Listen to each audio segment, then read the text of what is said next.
سلطان صلاح الدین ایوبی رحمۃ اللہ علیہ کو ان کے جاسوسوں نے بتایا کہ ایک عالم دین ہے جو بہت اچھا خطاب کرتے ہیں، لوگوں میں بہت مقبول ہو گئے ہیں۔ سلطان نے کہا، آگے کہو۔ جاسوس بولے، کچھ غلط ہے جسے ہم محسوس کر رہے ہیں مگر الفاظوں میں بیان نہیں کر پا رہے۔ سلطان نے کہا، جو بھی دیکھا اور سنا ہے بیان کرو۔ جاسوس بولے کہ وہ کہتے ہیں کہ نفس کا جہاد افضل ہے، بچوں کو تعلیم دینا ایک بہترین جہاد ہے، گھر کی ذمہ داریوں کے لیے جدوجہد کرنا بھی ایک جہاد ہے۔ سلطان نے کہا، تو اس میں کوئی شک ہے؟ جاسوس نے کہا، انہیں کوئی شک نہیں، لیکن اس عالم کا کہنا ہے کہ جنگوں سے کیا ملا؟ صرف قتل و غارت گری، صرف لاشیں۔ جنگوں نے تمہیں دیا تو قاتل بنا دیا یا مقتول۔ سلطان بے چین ہو کر اٹھے، اسی وقت عالم سے ملنے کی ٹھانی۔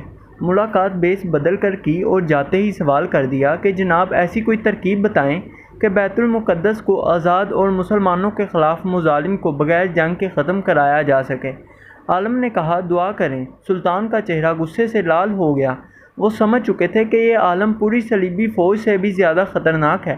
سلطان نے سب سے پہلے اپنے خنجر سے اس عالم کی انگلی کاٹ دی، وہ بری طرح چیخنے لگا۔ اب سلطان نے کہا کہ اصلیت بتاتے ہو یا گردن بھی کاٹ دوں؟ پتہ چلا کہ وہ سفید پوش عالم ایک یہودی تھا۔ یہودیوں کو عربی بخوبی آتی تھی، جس کا اس نے فائدہ اٹھایا۔ سلطان نے پایا کہ اس کے جیسا درس اب خطبوں میں عام ہو چلا تھا۔ بڑی مشکل سے یہ فتنہ روکا جا سکا۔ یہ فتنہ اس وقت بھی پوری آب و تاب سے رواں دواں ہے۔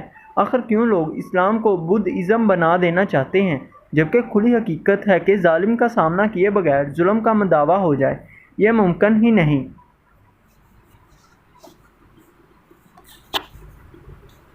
تو معزز ناظرین کرام، کیوں ہم ایسے لوگوں کی جماعت کا حصہ بنتے ہیں جو کہ مسلمانوں میں ڈر اور خوف پیدا کرتے ہیں اور انہیں جہاد سے روکے رکھتے ہیں؟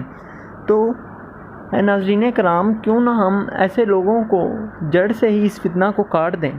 اور ہمیں چاہیے ہے کہ ہم ایسے لوگوں کی بالکل بھی حمایت نہ کریں جو کہ اسلام مخالف ہوں اور اسلام کے دشمن ہوں۔